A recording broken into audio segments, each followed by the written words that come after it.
Hello, எல்லோரும் நல்லா இருக்கீங்களா?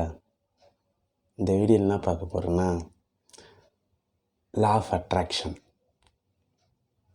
அதாவது ஈர்ப்பு விதி. அது எப்படி ஒர்க் ஆகுது அதை பற்றி நான் சொல்கிறேன். ரொம்ப சிம்பிளுங்க, ரொம்ப போட்டு குழப்பலாம் தேவையில்லை. ஒரு விஷயம் உங்கள் எண்ணத்தில் இருக்கும், அந்த எண்ணத்துலேருந்து ஒரு செயல் உருவாகும், அந்த செயல்லேருந்து விளைவு ஏற்படும். இவ்வளோதான், சிம்பிள். ஒன்று யோசிப்பீங்க, அதை செயல்படுத்துவீங்க, செயல்படுத்துறதுக்கான ரிசல்ட் உங்களுக்கு கிடைக்கும். இப்போது ஒரு கிணத்துல தண்ணி இருக்குது, ரொம்ப ரொம்ப சுற்றி வளைச்சி ரொம்ப கஷ்டமாலாம் இல்லை, சிம்பிளாக சொல்கிறேன். கிணத்துல தண்ணி இருக்குது, அந்த தண்ணி உங்களுக்கு வேணும். அப்போது கிணத்தோட ஆழத்தை விட பெரிய கயிறு வேணும். அதாவது கிணறு ஆழமாக இருக்குது, அந்த ஆழத்தை விட அதிகமாக இருக்கிற அளவுக்கு கயிறு இருந்தால் தான் அந்த தண்ணி எடுக்க முடியும். என்கிட்ட கயிறு சின்னது இருக்குது, அதை வச்சு நான் தண்ணி எடுக்க போகிறேன்னு வராது. சிம்பிளாக என்ன சொல்ல வரேன்னா, ஒரு விஷயம் உங்களுக்கு வேணும்னா அதுக்காக நீங்கள் சில விஷயத்தை இழக்க முடியும், இழந்து கூட நான் அதை எடுத்துப்பேன்.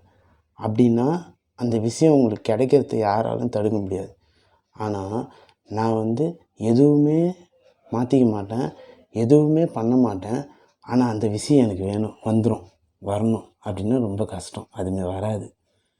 சிம்பிளாக சொல்கிறது என்னென்னா, ஒரு விஷயம் உங்களுக்கு வேணும்னா அது உங்கள்கிட்ட எப்படி வேணுச்சும் வரும். நீங்கள் நினச்ச மாதிரி தான் வரும்னு நீங்கள் எதிர்பார்க்க முடியாது.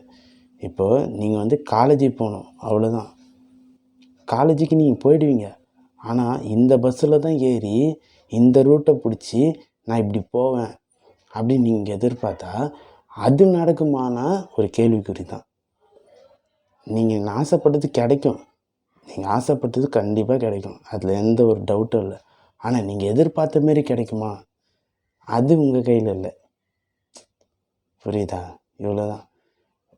நீங்கள் இதுக்கு முன்னாடியே சில விஷயம் ஆசைப்பட்டிருப்பீங்க, அது இப்போ உங்கள்கிட்டே கூட இருக்கும். ஆனால் அது நீங்கள் உண்மையாக உணர்ந்தீங்களா? அது உங்கள்கிட்ட இருக்கு. இப்போது யோசித்து பாருங்கள்.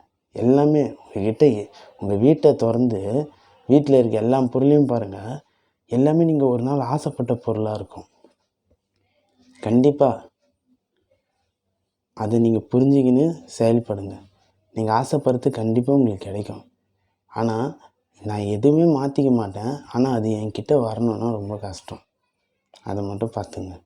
அப்படி வரும், ஆனால் அது ஏன்டா வந்துச்சுன்ற மாரி உங்களுக்கு இருக்கும். அப்புறம் இப்போ எக்ஸாம்பிளாக எனக்கு ஃப்ரிட்ஜு வேணும்னு நீங்கள் ஆசைப்பட்றீங்கன்னு வச்சிங்களேன், ஃப்ரிட்ஜுக்கான காசை சம்பாரிச்சிட்டு ஃப்ரிட்ஜு வாங்கினா பிரச்சனை இல்லை. ஆனால் எனக்கு ஃப்ரிட்ஜு வேணும் அவ்வளோதான் சொல்லிட்டு கடன் வாங்கிட்டிங்கன்னா அந்த காசு கடன் கட்டின்னு இருப்பீங்க. அந்த ஃப்ரிட்ஜு உங்கள்கிட்ட இருந்தாலும் அதுக்கான சந்தோஷத்தை உங்களால் அனுபவிக்க முடியாது.